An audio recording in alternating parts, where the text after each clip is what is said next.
मैं भारत को भारतीयता की मान्यता के आधार पर फिर से खड़ा करना चाहता हूं, उस काम में लगा हूं। रहना है, निरोगी रहना है, तो इन स्वस्थ और निरोगी रहने के लिए क्या क्या करना चाहिए, ये सूत्र भागवत जी ने लिखे हैं। भागवत जी महर्षि चरक के शिष्य थे। चरक ऋषि का नाम हम सब जानते हैं। चरक ऋषि के वो शिष्य थे और सबसे बेहतरीन शिष्यों में उनकी गिनती होती है, सबसे इंटेलिजेंट माने जाते हैं। चरक ऋषि ने जितना शोध कार्य किया, भागवत जी ने उससे भी ज्यादा किया। 135 वर्ष उनकी आयु रही। 135 वर्ष में लगभग आप समझ लीजिए 18 वर्ष छोड़कर, 18 वर्ष वो ये कहते हैं कि मैं प्राथमिक अध्ययन करता रहा, तो 18 वर्ष छोड़कर बाकी सारे वर्ष उन्होंने बहुत गहन अध्ययन में लगाए। और उन्होंने कोई एक सूत्र लिखा तो उस पर कम से कम 50 से ज्यादा उन्होंने ऑब्जर्वेशंस किए। आज का जो विज्ञान है, जिसको हम आधुनिक विज्ञान कहते हैं, ये पूरा ऑब्जर्वेशन पर आधारित है। ऑब्जर्वेशन को हिंदी में क्या कहते हैं मैम? हाँ, निरीक्षण, परीक्षण या निरीक्षण। हाँ, प्रयोग या परीक्षण या निरीक्षण।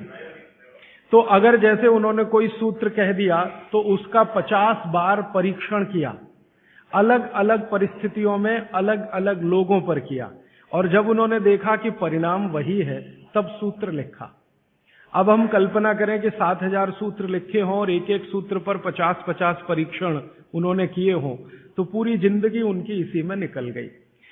महर्षि भागवत बाल ब्रह्मचारी थे। अंतिम समय तक वो ब्रह्मचर्य का ही पालन करते रहे। गृहस्थ आश्रम उन्होंने नहीं जिया, लेकिन वो मानते थे कि गृहस्थ आश्रम बहुत महत्व का है। तो ऐसे महर्षि भागवत के सूत्रों को मैं पिछले 6 साल से पढ़ता रहा, और भारत की आज की जो परिस्थिति है, मैं मानता था और आज भी मानता हूं कि उसमें ये बहुत अनुकूल है। आज हमारे भारत की परिस्थिति ऐसी है, 112 करोड़ लोग इस देश में रहते हैं। इनमें से करीब 75 से 80 करोड़ लोग बीमार हैं। सरकार कहती है कि सिर्फ 30 करोड़ लोग हैं स्वस्थ, बाकी सब हैं बीमार। अलग अलग बीमारियां हैं, वात की बीमारियां हैं, पित्त की हैं, कफ की हैं, और इन बीमारियों का इलाज करने के लिए भारत में कुल मिलाकर 23 लाख डॉक्टर हैं रजिस्टर्ड, जो MBBS, BAMS और BHMS तीनों पद्धति के हैं। 23 लाख रजिस्टर्ड डॉक्टर हैं। अगर अनरजिस्टर्ड डॉक्टर भी इसमें मिला दें तो सरकार कहती है लगभग अनरजिस्टर्ड डॉक्टर भी इतने ही हैं, 25 लाख के आसपास। तो भागवत जी एक सूत्र लिखकर चले गए। वो ये कहते हैं कि हर व्यक्ति अपनी चिकित्सा स्वयं कर सकता है, और इस बात को उन्होंने कहा कि 85% चिकित्सा बहुत आसान है, जो कोई भी व्यक्ति स्वयं कर सकता है। 15% चिकित्सा थोड़ी मुश्किल है, जिसमें आपको विशेषज्ञ की मदद की जरूरत पड़ती है। तो मैंने सोचा क्यों ना ये 85% चिकित्सा जो आसान है वो लोगों तक पहुंचाई जाए। इस दृष्टि से ये व्याख्यान श्रृंखला आयोजित की है। तो कल तक के जितने सूत्र थे वो एक बार मैं आपको दोहरा दूं ताकि आपको याद हो जाए। कल का सबसे पहला महत्व का सूत्र मैंने बोला था कि आप खाना खाने के बाद पानी ना पिए, पानी हमेशा 1.5 घंटे के बाद पिए। कारण मैंने उसका बहुत विस्तार से बताया था, उसमें दोबारा जाने की जरूरत नहीं है। वो पहला सूत्र था कल का। दूसरा सूत्र था कि पानी जब भी पिए तो घूट घूट भर के पिए, एक एक सिप लेकर पानी पिए, जैसे आप गर्म दूध पीते हैं या गर्म चाय या गर्म कॉफी पीते हैं, और उसका कारण भी मैंने आपको समझा दिया था। तीसरा सूत्र है कि आप जब भी पानी पिए तो ठंडा ना पिए, कभी भी ठंडा पानी ना पिए, हमेशा गुनगुना पानी पिए। वैसे जैन दर्शन में इसी को पक्के पानी की कहा जाता है, इसको बात वो बिल्कुल वैज्ञानिक है। भागवत जी भी उसका समर्थन करते हैं। हमेशा गुनगुना पानी पीने की कोशिश करें। आप में से कई लोगों ने सवाल पूछे थे कि गर्मियों में भी क्या गुनगुना पानी पिए। भागवत जी की माने तो गर्मियों में भी गुनगुना पी सकते हैं, लेकिन कोई बहुत तकलीफ आए तो मिट्टी के बर्तन का पानी आप गर्मी के दिनों में 3-4 महीने पी सकते हैं। फिर चौथा सूत्र ये था कल का कि पानी कभी भी पिए तो सवेरे उठते ही सबसे पहले जरूर पिए, माने सुबह की शुरुआत पानी से करें। और उसमें मैंने बताया था कि मुंह का कुल्ला किए बिना वो उठते ही पानी आपको पीना है, क्योंकि रात को जब आप सोते हैं तो जो कुछ भी लार मुंह में बनी है ये बहुत ही कीमती है, इसका औषधीय गुण बहुत है। और जैन दर्शन में इसको अहिंसा के साथ जोड़ा हुआ है, और वो मैंने करके भी देखा है कि सुबह की लार गलती से भी आप किसी चींटी या चींटा या मक्खी पे थूक दो, वो तुरंत मर जाएगा। सुबह की लार अगर आपने गलती से चींटी, चींटा या मक्खी पे थूक दिया, वो तुरंत मर जाता है, क्योंकि उसका औषधीय गुण बहुत प्रबल होता है सुबह सुबह। तो जैन दर्शन ने इसको अहिंसा से जोड़ा, भागवत जी ने इसको शरीर स्वास्थ्य से जोड़ा। तो ये 4 सूत्र मैंने कल आपको बताए थे, ये बहुत फंक्शनल हैं, ऑपरेटिव। इसके पहले 5 सूत्र पिछले 2 दिनों में मैंने बात की थी।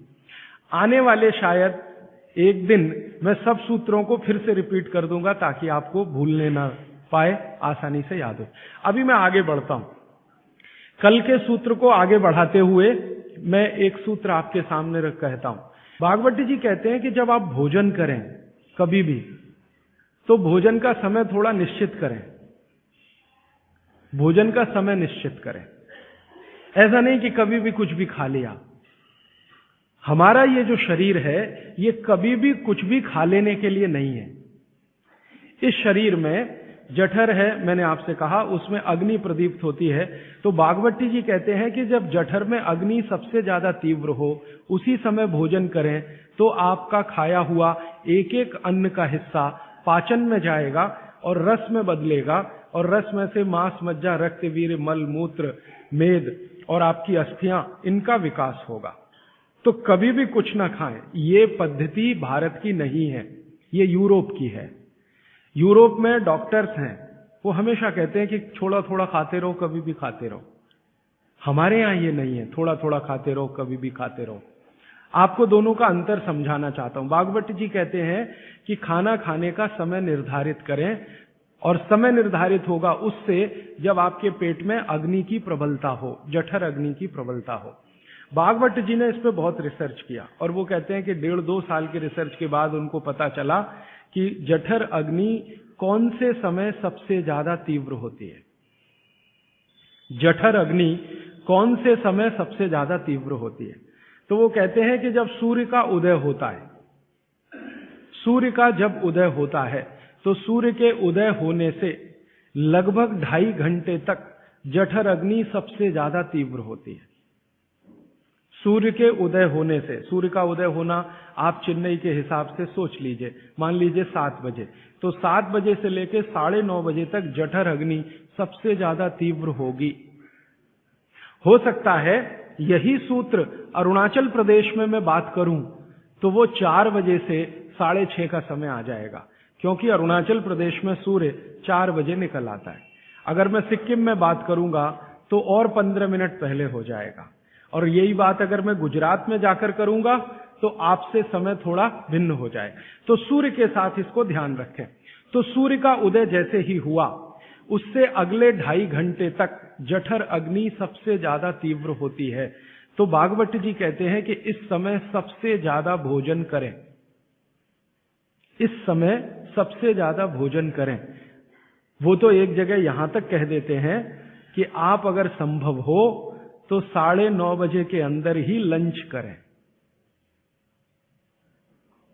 9:30 बजे के अंदर ही लंच करें, माने ब्रेकफास्ट गायब, नाश्ता छोड़ें, सीधे ही भोजन करें। यहां तक वो कहते हैं। वो ये कहते हैं कि सुबह 9:30 बजे तक अगर आपने भरपेट भोजन किया है, तो इसमें से जो कुछ भी बनेगा वो एक एक बूंद, एक एक अन्न का टुकड़ा, एक एक दाने का टुकड़ा आपके शरीर के लिए उपयोगी होगा। क्यों? क्योंकि वो कहते हैं कि सुबह 7 बजे से, आपके हिसाब से मैं कह रहा हूं, 7 बजे से 9:30 जठर अग्नि बहुत तीव्र होती है। भागवत जी ने एक और रिसर्च किया था कि शरीर के जो अलग अलग अंग हैं, जैसे हृदय है, हृदय, और जैसे जठर है, जठर, जैसे किडनी है, जैसे लीवर है, इनके काम करने का अलग अलग समय है। जठर अग्नि के काम करने का सबसे अच्छा समय है 7 से 9:30, सूर्योदय से 2.5 घंटे तक। फिर इसी तरह से हृदय, हृदय के काम करने का समय है सबसे ज्यादा ब्रह्म मुहूर्त से 2.5 घंटे पहले। ब्रह्म मुहूर्त आप समझते हैं 4, 4:30, तो 2, 2:15 बजे, 1:30 बजे से लेकर 4 बजे के बीच में हार्ट सबसे ज्यादा सक्रिय होता है, और सबसे ज्यादा हार्ट अटैक उसी समय में आते हैं। किसी भी डॉक्टर से पूछ के देख लीजिए, क्योंकि हृदय जब सबसे ज्यादा सक्रिय होगा तो हृदय घात भी उसी समय होगा। इसलिए 99% हार्ट अटैक अर्ली मॉर्निंग्स में ही होते हैं, क्योंकि हृदय के काम करने का उस समय सक्रियता सबसे ज्यादा है। इसी तरह हमारा लीवर है, इसी तरह किडनी है। इसकी पूरी एक सूची मैंने बनाई है, बाहर पुस्तकों में है, इसलिए विस्तार में मैं नहीं जाता। संकेत के लिए आपसे कह रहा हूं कि हर शरीर के अंग का काम करने का एक निश्चित समय है, प्रकृति ने तय किया है, उसको भगवान ने तय किया है। तो आपका जठर अग्नि है, ये सबसे अच्छा 7 से 9:30, तो आप भरपेट खाना खाइए, ठीक है। फिर आप बोलेंगे जी दोपहर को भूख लगी तो थोड़ा और खा लीजिए, लेकिन भागवती जी कहते हैं कि सुबह का खाना सबसे ज्यादा, अगर आज की भाषा में मैं कहूं तो आपका जो ब्रेकफास्ट है ना, वो हैवियर से हैवियर होना चाहिए, भारी से भारी ब्रेकफास्ट। जितना खाते हैं ज्यादा भी खा लीजिए, कोई फर्क नहीं पड़ता। सुबह के नाश्ते में भरपेट खाइए। फिर वो कहते हैं दोपहर का भोजन अगर आप कर रहे हैं तो इसको थोड़ा कम करिए, नाश्ते से दोपहर का भोजन नाश्ते से कुछ कम करिए, 1/3 कम कर दीजिए, और रात का भोजन दोपहर के भोजन का 1/3 कर दीजिए।